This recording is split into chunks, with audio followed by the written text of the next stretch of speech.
They say small towns run on gossip and sugar, and in my case, that might be true. I'd owned Honeybell Bakery in Willow Creek, North Carolina, for almost 5 years.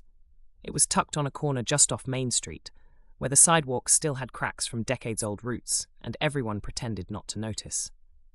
My days started before dawn, with the whir of mixers and the smell of cinnamon rising into the rafters. I liked it that way. Quiet, steady, familiar, predictable. So when a tall, sharply dressed man walked in one sleepy Wednesday morning in February, looking like he'd stepped out of a GQ shoot and into the wrong zip code, I noticed. "Excuse me," he said, eyeing the chalkboard menu. "What's a hummingbird muffin?" I smiled. "Banana, pineapple, coconut, and a little magic. Southern classic." He laughed, deep and easy. "Then I'll take 2. He ate both muffins at the window table, sipping coffee and watching the town wake up like he was trying to memorize it. He thanked me twice before leaving, his accent warm and unfamiliar, but careful in the way it landed on words. The next day, he was back. This time, he asked for pecan pie and wanted to know if I made it with corn syrup or molasses. Most people don't ask, they just eat. "You're not from around here," I said, handing over a thick slice. "I'm Aid," he replied. "From Lagos, Nigeria, but I'm here for school. UMBA program." He pronounced it Ade, short for something longer, he said. Adewale. It means the crown has come home, but most people just go with Ade. I liked the sound of it, strong and gentle all at once. Our conversations became routine. Every Saturday, he'd come in for something sweet and stay for something deeper. He talked about his mother's pepper soup and his father's relentless expectations. I told him about my grandma's pecan pie recipe and how I couldn't bring myself to change a single ingredient, not even the crust, which split more often than I'd like. He had a way of listening that made you feel like every word you said was important. Not flashy, not flirty, just present. "You ever think about expanding?" he asked one afternoon, helping me box up day-old scones for the food pantry. "Your branding's strong, logo's clean, and your pies are dangerously addictive." I laughed. "I'm flattered, but this place is already more than I bargained for. I'm not trying to take over the world." "Maybe just the county, then." We joked like that, but there was something real simmering beneath it. One night, when I was cleaning the glass cases after closing, he showed up with a container of jollof rice he'd made himself. "I figured you should taste something from my side of the world," he said. I sat down and took a mouthful, spicy, smoky, a little sweet. "Okay," I said, wide-eyed. "This is incredible." "Better than pecan pie?" "Now, don't go starting a war." We laughed, and then we didn't, because the moment had shifted, suddenly quiet, suddenly charged. He reached across the table and gently wiped a dot of tomato sauce off my cheek with his thumb. Neither of us said anything after that. We didn't have to. We started spending evenings together, him reading case studies on the porch while I prepped dough for the next day. He told me about his dreams of building a socially responsible food logistics company in West Africa. I shared my plans to open a second location someday. Nothing big, just a cafe with a view of the river. "Your ambition hides under that apron," he teased once, eyes dancing. "And yours hides under that calm voice," I shot back. It was easy, and that scared me. I'd had boyfriends before, but never someone who saw me so clearly. Who treated my work with the same respect he gave his textbooks. Who brought me mangoes because they looked like they missed home, and who always washed his own dishes, even when I told him not to. Still, there were questions I never asked. He talked about his family in broad strokes, honor, responsibility, high expectations, but never gave details. He had money, clearly. Designer shoes, sleek rental cars, and a habit of slipping $100 bills into the bakery tip jar. When I brought it up, he just said, "My family takes care of me while I'm in school." It wasn't shady, exactly, but it felt like a curtain I wasn't meant to pull back yet. "I don't want this to feel transactional," he said once, sensing my hesitation. "I didn't come here looking for anything. I just wanted a place to come when I felt homesick." "And did you find it?" I asked. He looked around the bakery, at the flour-dusted counters, the chattering ovens, the sleepy charm of Willow Creek, and nodded. "I found you." By the time spring arrived, we were a quiet sort of official. He'd hold my hand as we walked to the farmer's market. He'd get the bakery lights fixed when they flickered. We never made a big announcement, but in a town like Willow Creek, people noticed. Some gave polite nods, others stared a little too long. I didn't care. With Aid, I felt bigger somehow, like I was part of a story that stretched across oceans, like my world had widened, one pie slice at a time. Still, late at night, as I lay listening to the hum of the ceiling fan, I sometimes wondered what I didn't know, about his past, about his family, about what would happen when the semester ended. But for now, we were two people caught between cultures, finding something sweet in the middle, and that felt like enough. The first time I watched him leave, I told myself it was just a few weeks, maybe 6, maybe 8. Nothing love couldn't stretch across a little time zone difference and a few thousand miles. "I'll call you every night," Aid had promised, hugging me so tightly I could feel his heartbeat echo against mine. "You won't even have time to miss me." I smiled, tried to be brave. "Just don't come back a stranger." His flight left Raleigh-Durham at dawn. I stood in the parking lot until the sky turned pink and the birds started squabbling in the trees. That was the kind of goodbye it was, the kind that sat with you long after the person was gone. The bakery kept me busy. Between a bridal shower order that wanted miniature hummingbird cupcakes with edible flowers and a broken refrigerator that flooded the storage room, I didn't have much time to mope. But I still did. He called when he could. Video chats, texts, selfies. He looked rested and happy, and always thrilled to see my face, even when I was covered in powdered sugar and holding my phone with an elbow. "I missed your laugh today," he'd say. Or, "No one here even knows what cornbread is." I teased him about bringing me back spices and palm wine, but there was something heavier in his voice sometimes, just beneath the surface. He'd sigh between sentences, and I'd catch glimpses of grand halls or people bowing slightly as he walked past. "Family obligations," he said vaguely, waving it off like a fly. "There's a lot to help with back here, things I can't explain in texts." The clues started stacking up like forgotten ingredients. I noticed the way he referred to the palace, how his cousin wore a beaded cap in a group photo. Then came a blurry live stream of a cultural festival a friend sent me, downloaded off Facebook, where someone introduced him as Prince Adewale, son of Oba Ajibola. Prince. I watched the video 3 times, mouth open, heart pounding like I'd just run 5 blocks. I didn't say anything at first. Just stared at his name trending in a niche West African feed, filled with photos of him in embroidered agbadas, speaking at what looked like a press conference. There were drums, there were elders, there were people bowing. When I finally worked up the nerve to ask him directly, I was half laughing. "So, is there something you forgot to tell me?" He blinked on the screen, then sighed. I didn't forget. I just didn't know how. "I saw the video, Adi. Prince Adewale." "I didn't lie," he said gently. "I just didn't want that to define me here. In Willow Creek, I could just be me, a student, a guy who liked jollof rice and pecan pie, not the son of a traditional ruler." "A king?" I asked, still trying to catch up. "Chieftain," he corrected. "In the Yoruba tradition, my father holds a title with cultural and political influence. It's complicated." "Does that make you next in line or something?" "No, I have 2 elder brothers, and I'm not interested in ruling. My focus is on business, on creating change through entrepreneurship. Still, I have to show up for the family, for my people." There was a pause. I took a breath. "So I've been dating royalty?" He gave a sheepish smile. "You've been dating me." I told my family the next night over meatloaf. Dad dropped his fork. Mom blinked twice. My sister Carrie said, "Like a scammer prince from those emails?" "No," I snapped. "He's real. I've met him. He's wonderful, and he didn't even tell me about it. I found out accidentally." "That's what they'd say," Carrie muttered. "Next thing you know, you're wiring money for a camel ranch." "He's never asked me for anything," I said, trying to stay calm. "He paid for his meals. He helped fix the bakery light. He's thoughtful, kind. He brings me fruit like some kind of smoothie fairy." "But Emily," Mom said, carefully now, "this is a lot, and he left the country without much warning. Then you find out he's royal. Forgive us for being skeptical. He went on vacation to deal with family matters, he told me. His dad is a big deal. It's not a lie." "But how do you know that?" "Really?" Dad asked. "You've never been to Nigeria. You don't know these people. And now he's a prince? What if he's got a whole other life over there?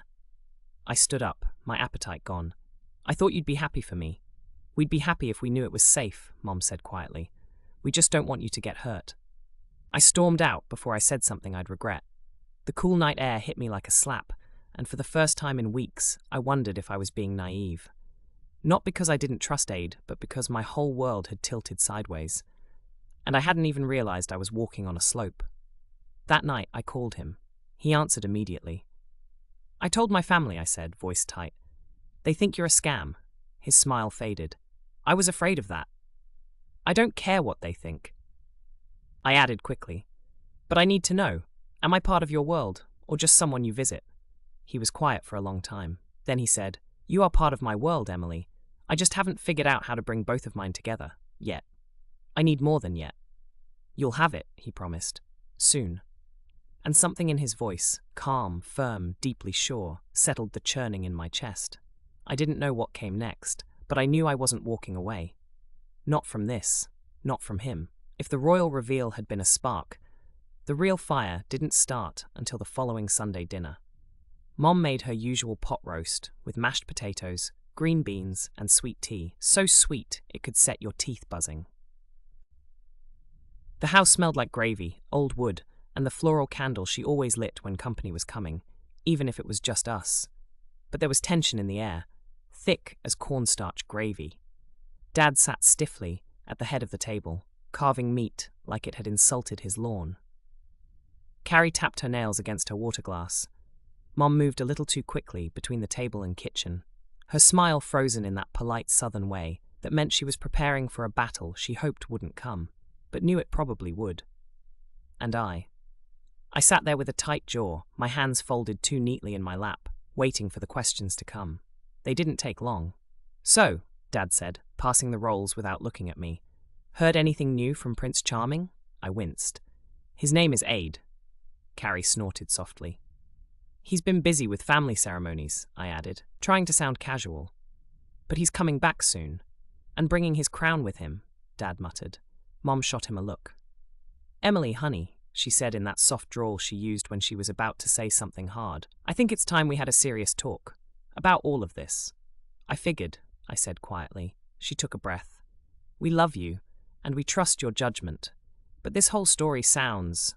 well, it sounds like something out of a Hallmark movie. You meet a handsome foreign man, he disappears overseas, and next thing you know, he's royalty. It's not a story, I said, trying to keep my voice calm. It's real. Is it? Carrie asked. I mean, how do you know? He could have paid actors to show up in a video. He could be telling 10 girls the same thing. You ever hear of catfishing? This isn't that, I said sharply. He's not asking for anything. He's just rich, Dad interrupted. And powerful, supposedly. That doesn't make it better, sweetheart. It makes it worse. Men like that, they don't come to small towns for no reason. You think someone with a palace back home is really going to settle down in North Carolina? He already did, I said, for months. He came here to study.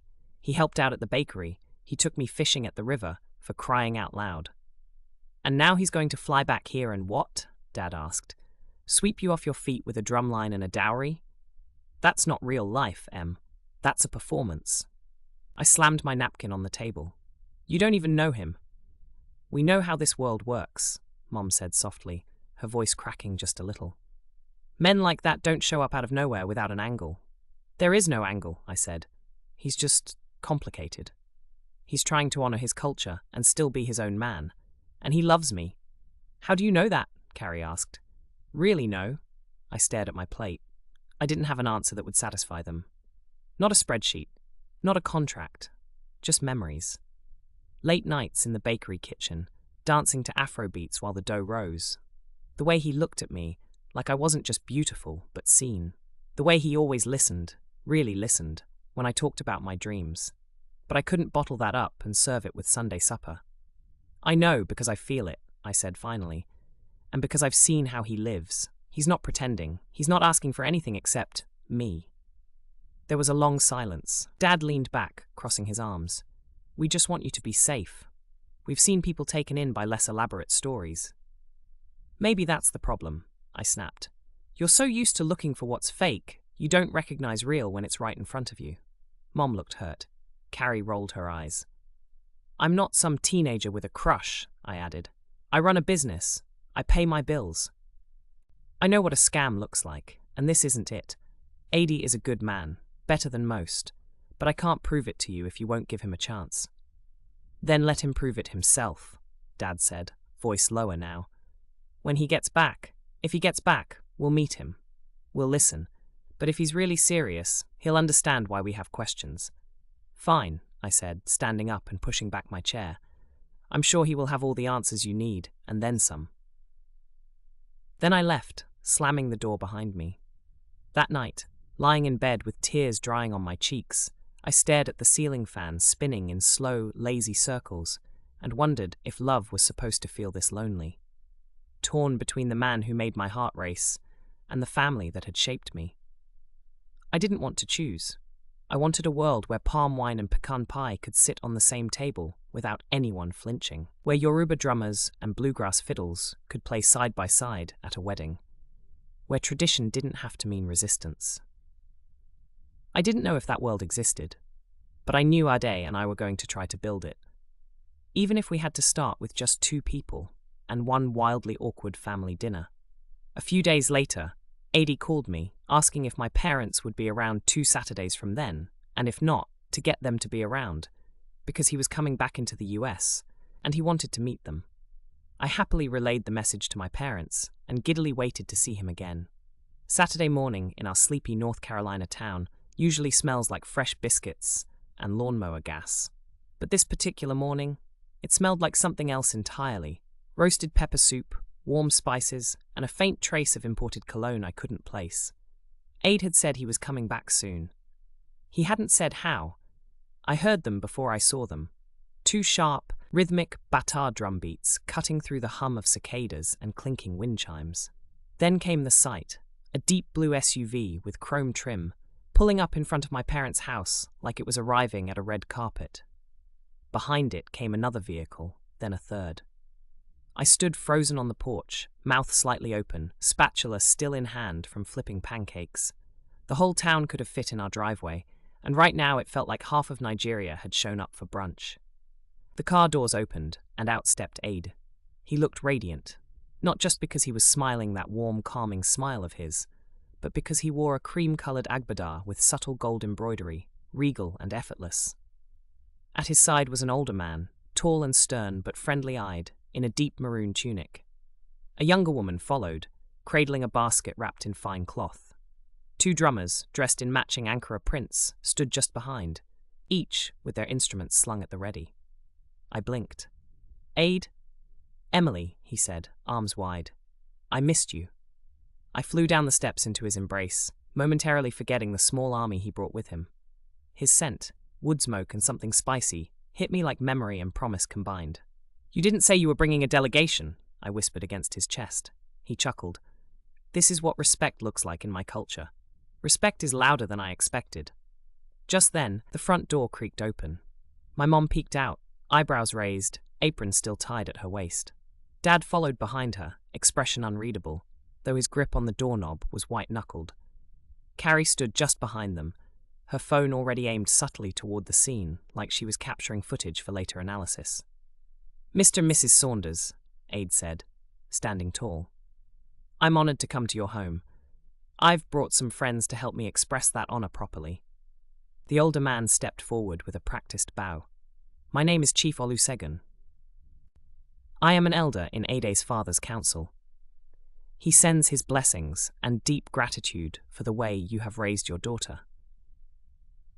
Mom blinked. Oh well, thank you. The younger woman opened the basket and carefully began presenting its contents on a folded cloth. Intricate wrappers of aso-oke fabric in soft gold and green, hand-carved wooden figures, containers of ground peppers and spices, small bottles of palm wine, and a sealed envelope.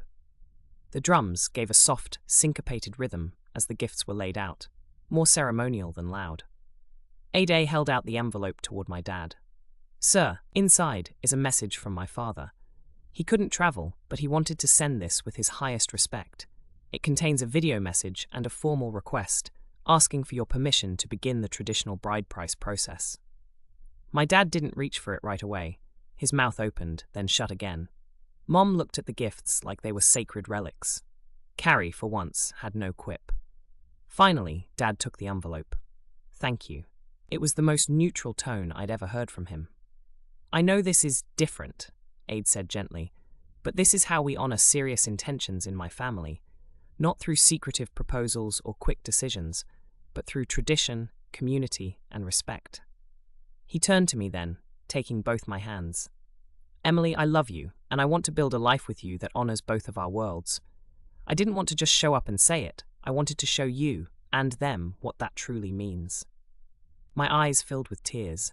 It wasn't just the gesture, it was the thoughtfulness behind it. He didn't come to impress. He came to include. Behind us, the drummers struck up a light beat.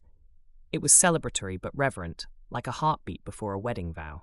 "Well, Lord have mercy," Mom whispered. "It's like a Netflix special out here." Dad cleared his throat. "We should go inside." He looked like a man who wasn't sure if he was walking into a family meeting or an international summit. He took out his phone and called my uncle to come over immediately because he could not handle what was going on alone. The next hour was a mixture of chaos and charm. The personal chef, whom I learned was named Remy, helped my mom taste test jollof rice in the kitchen while she stubbornly insisted on serving her green bean casserole alongside it. The tailor, Femi, took Carrie's measurements, just for fun, and left her speechless when he guessed her size by sight. The drummers helped my little cousin tap out a beat on a borrowed pot. Even Dad watched the video from Aid's father twice, nodding slowly through the subtitles as the chieftain spoke about honor, responsibility, and family legacy. There were still tense moments. Carrie whispered her doubts to me in the hallway. My uncle made a comment about foreign customs that earned him a look sharp enough to slice brisket. And when Dad asked Adi, "Are you really ready to live here, not just visit?" the silence afterward was thick. But Aid didn't flinch. "I'm not choosing between cultures," he said. "I'm building a bridge. Of course, I cannot abandon my responsibilities back home, but I will buy a house where we can visit as often as Emily likes." It wasn't a fairy tale. It was a beginning, messy, loud, unexpected, and deeply human. And by the end of the day, even my mom was laughing as she tried palm wine for the first time. "It's sweet at the front end, and it's got a kick at the end," she said, eyes wide. "I love it." "Same," I whispered, glancing at Aid across the room. This wasn't just a gesture. It was a promise, folded into fabric, sung in drum beats, and served with both stew and sweet tea. The royal arrival wasn't what my family expected. But then again, neither was love. It started with a busted carburetor. The old Ford pickup had sat in my dad's workshop for years, more rust than metal by now, with a cracked bench seat and a half-sagging tailgate. He always said he'd fix it when he had the time. But time had a way of slipping through the cracks, especially when he didn't really want to ask for help. That changed on a crisp Sunday morning, when Aid wandered out to the garage with 2 mugs of coffee, one black for Dad, one sweet and creamy for himself. "I heard this truck used to haul peaches and baseball teams," Aid said, eyeing the open hood. Dad glanced up from his stool, brow raised. "That's right. Drove it all the way to Raleigh and back more times than I can count. Engine gave out before I did." Aid handed him the coffee. "Maybe it's time to bring it back to life." Dad chuckled. "You know engines?" "A bit. My uncle runs a transportation company back home. Used to make me take apart old motorcycles so I'd understand the heart before I ever sat behind the wheel." Something softened in Dad's eyes. That was the first time I'd seen him lean just slightly toward Aid, rather than away. They didn't talk much that first hour. Just shared tools, pointed grunts, and the language of grease-stained hands. But by the time the carburetor was off and laid out like a jigsaw puzzle on the workbench, I heard my dad say something I never expected. "Pass me the socket wrench, son." Son. Back inside, things were no less surprising. My mom, apron dusted with flour, stood side by side with Remy, Aid's personal chef, elbow deep in pecan filling. She had initially eyed him like he was a contestant on a baking show who didn't follow the rules, but now they were laughing like old friends, her southern drawl bouncing off his melodic Yoruba-accented English as they argued over how much brown sugar was too much. "Y'all don't measure anything, do you?" Mom teased, watching him toss in spices from memory. Feel tells the truth better than teaspoons, Remy replied, winking. But I'll behave, for pie's sake. She raised a skeptical eyebrow. Pecan pie is sacred in this house. Remy bowed dramatically. Then we honor it, with palm wine whipped cream. My mom blinked, then laughed so hard she nearly dropped the pie crust. I hadn't seen her laugh like that in weeks. Later that afternoon, while the pie baked and the aroma filled every corner of the house, Aids Taylor helped Carrie pick out fabric swatches for a potential fusion dress, as she called it, for my maybe future wedding. She pretended to roll her eyes, but I caught her admiring herself in the mirror when no one was looking. But it was that evening on the porch, when fireflies lit the sky and the cicadas quieted down, that the shift became real. Dad sat in his rocker, a cold beer in one hand and a satisfied look on his face. Aid joined him, still smelling faintly of motor oil and fresh cut metal. Didn't think anyone could get that truck's bolts loose, Dad said. Didn't think I'd get sunburned in North Carolina, Aid replied. They both chuckled. There was a pause before Dad spoke again. You know, I've always worried about Emily, not because she can't take care of herself. God knows she's tougher than a $2 steak, but because she leads with her heart. She loves loud, gives everything. I know, Aid said. That's why I came back. Dad nodded slowly. A man who walks that far to be understood. That's not show, that's substance. Inside, I stood in the doorway, watching them through the screen. Mom joined me, wiping her hands on a dish towel. You love him, don't you? She asked softly. I do. He's not what we imagined. No, I said. He's more. Mom looked through the screen too, watching as Aid handed Dad another beer. I thought it was too much, she admitted. All the gifts and music and titles. I thought it was about impressing us. But now, she sighed, now I see, it's about honoring you. We sat around the dinner table that night, with a meal that felt like a map of two cultures stitched together. Jollof rice and mac and cheese, suya and sweet tea, okra stew and green beans with bacon. And in the center, a perfect pecan pie, topped with Remy's palm wine whipped cream, just as promised. To family, Mom toasted, lifting her glass. Both the ones we're born into, and the ones we make. Aid raised his in return. And to Bridges. After dessert, as the night wound down and laughter filled the spaces that once held doubt, I leaned over to Aid on the porch swing. You did it, I whispered. You made them see. No, he said, brushing a crumb of pie from my lip. We made them feel. In that moment, the porch light glowing above us like a southern moon, I realized something important. Love didn't need to erase our differences. It just had to be big enough to hold them. And ours was. The smell of cinnamon and ginger wafted through the air as the doors of the bakery swung open, welcoming in a swirl of laughter, music, and color. Outside, lanterns hung from strings stretched across the old oak trees, flickering like fireflies. Inside, the little bakery that once only sold pecan pies and red velvet cupcakes had transformed into a tapestry of two worlds, woven together with joy. A makeshift dance floor had taken over the back patio, where guests swayed to a surprising blend of Afrobeat and bluegrass. A live band took turns switching instruments and genres, 1 minute plucking banjos, the next drumming to the deep, pulsing rhythm of a talking drum. Nobody sat for long.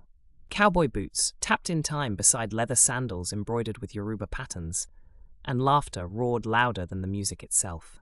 Emily moved between guests with ease, a vibrant Ankara apron tied over her flower-dusted dress. Her hair was pulled up in soft curls, and her cheeks glowed not from the ovens this time, but from pure happiness. She stopped often, refilling iced tea pitchers, offering samples of her new creation, and checking on Ede, who stood near the welcome table shaking hands, exchanging jokes, and every now and then looking at her like she was the only person in the world. And maybe, to him, she was. On one side of the yard, her dad stood chatting with Ede's uncle in front of the smoker, both of them nodding in quiet agreement over ribs and roasted goat. Her mom and Remy, now fast friends, were in the kitchen slicing cassava cake and pecan pie side by side. Aids Taylor had even made her mom a custom blouse for the occasion, blue and gold with bell sleeves that shimmered as she moved. She hadn't stopped smiling since she tried it on. At the center of it all, a long table was set with mismatched plates and a hand-painted sign above it that read, "Palm wine and pecan pie, a celebration of us." Emily stood behind the bakery counter with a pie in hand, her latest recipe. A golden crust brushed with honey and spiced with cloves and ginger. The filling was a blend of roasted plantain, brown sugar, and pecans, with a hint of palm wine in the whipped cream topping. She sliced into it slowly, her fingers steady but her heart full. When she handed Aid the first bite, he took it with both hands like it was something sacred. He tasted it, closed his eyes, and smiled. "This is home," he said softly. "Home," she teased. "You mean this tiny bakery and its stubborn baker?" "I mean wherever you are," he said. "That's home for me." They didn't need a wedding arch or speeches that day. Their families had already shared food, sweat, silence, and finally, understanding. The bride price tradition was underway, but so was something deeper, an exchange not just of gifts, but of respect.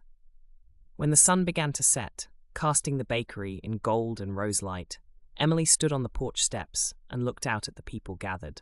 A few months ago, she never would have imagined this scene. Drummers beside fiddlers, sweet tea beside palm wine, and her family nodding along to a Yoruba proverb Ade's father had sent in another video. Now, it all made perfect sense. She leaned into Ade's side as he wrapped an arm around her. "Think they're ready for a wedding with both chicken and jollof rice on the menu?" she asked. He laughed. "Only if you promise to wear an agbada over your apron," she grinned. "Only if you learn to two-step."